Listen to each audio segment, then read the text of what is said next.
morning, Your Honor. Ashlyn Carroll on behalf of Miss Ellis. We would Excuse like. me, I'm going to ask her the questions. Oh, sure. Miss Ellis? Miss Ellis? Miss Ellis? Yeah, Please raise your head. where is it coming from? I just need to ask you a few questions. I need to make sure you understand them. Do you have an attorney? I'm looking for one. Okay. Do you have the money or means to hire an attorney?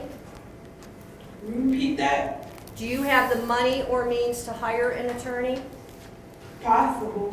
Okay. Have you received and read your indictment? I don't know. You don't know if you've received it? Have you received it?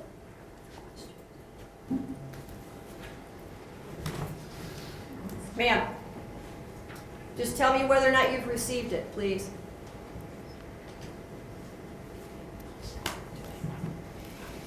Miss Ellis, we'll be out of here in a few minutes if you just answer these questions.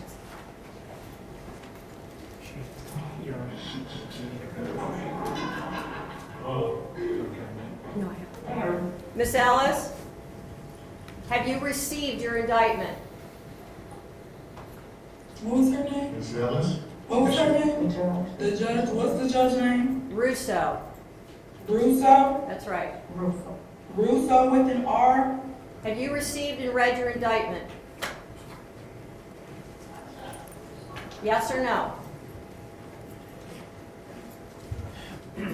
If you haven't received it, I'm going to send it over there. So you need to tell me that.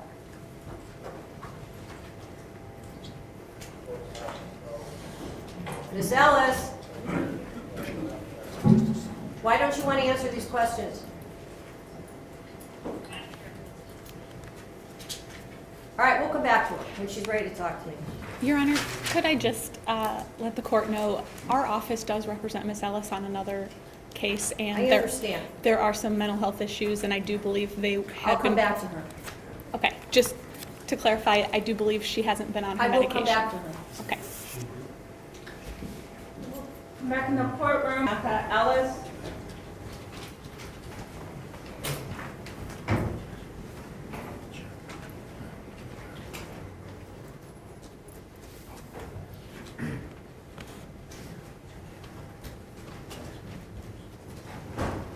Miss Ellis? Miss Ellis, Thank you. have you received the indictment? I don't know. Would you like me to send it to you or read it out loud to you? Thank you. Thank you.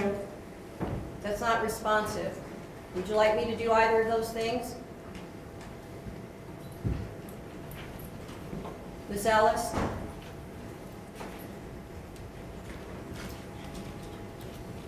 Do you understand on the indictment that the state has reserved the right to add the death penalty? Do you understand that? Have you read that?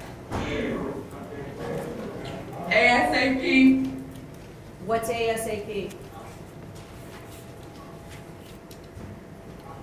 What's video court?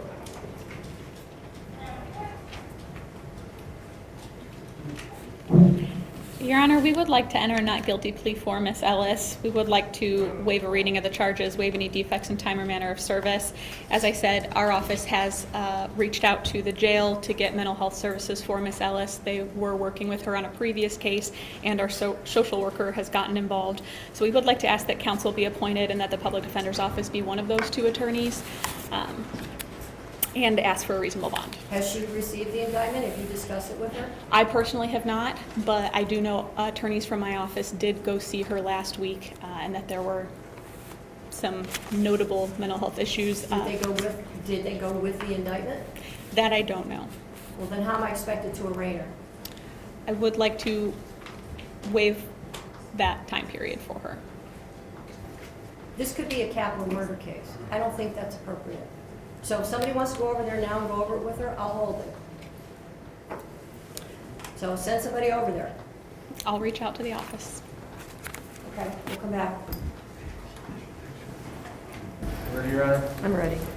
We're going back to case number 692604, Bionca Ellis. I hear me.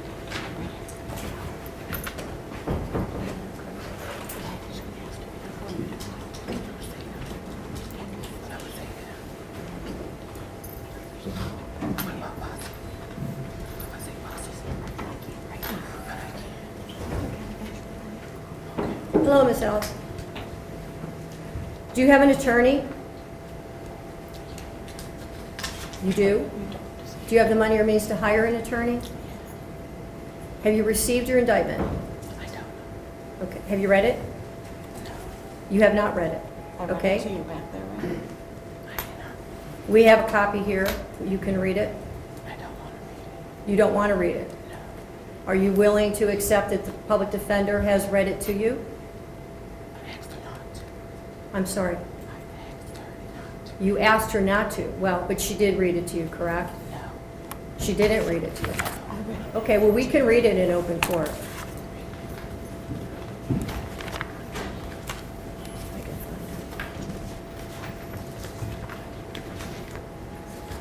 Okay.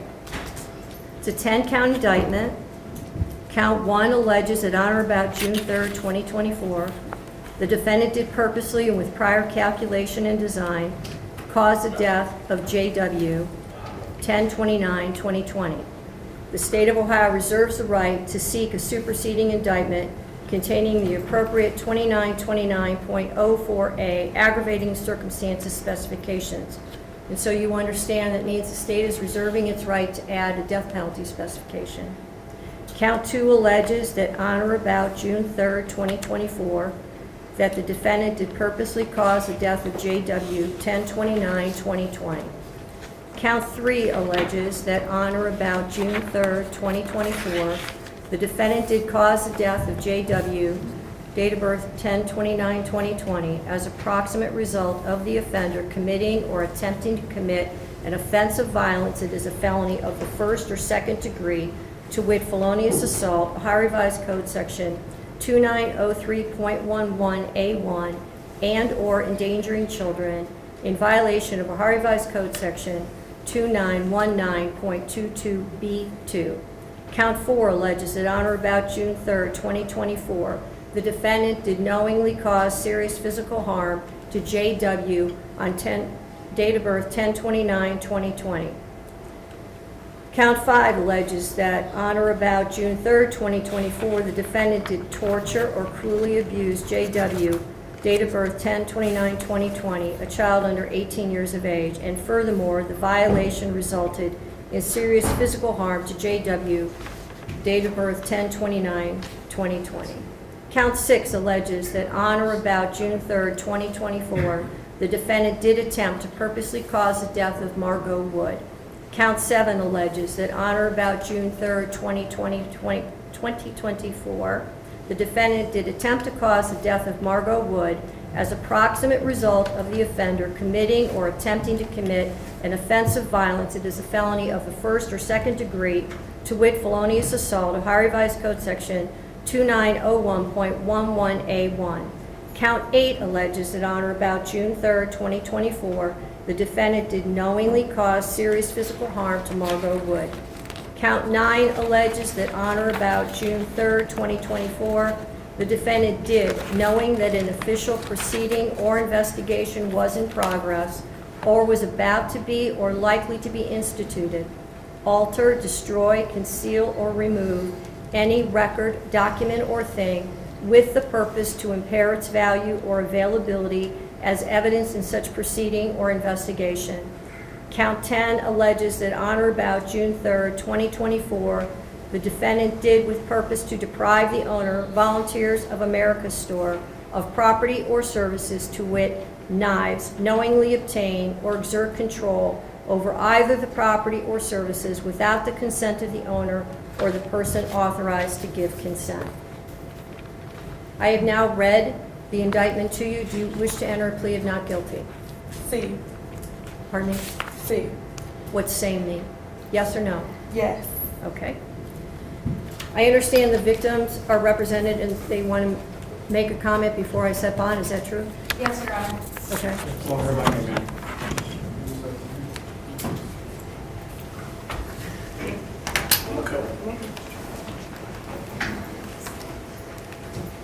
Good morning, sir. Could you start with your name?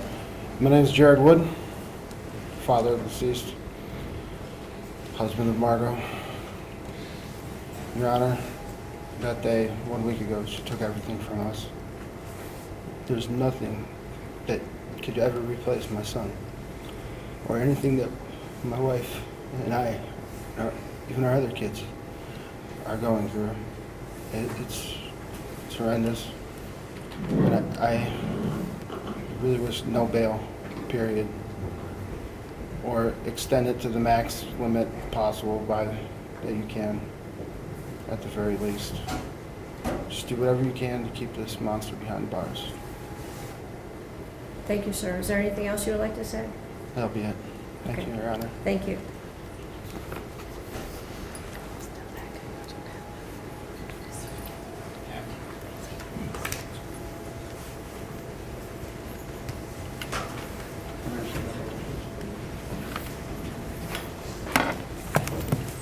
Is there anything else before I pronounce bond?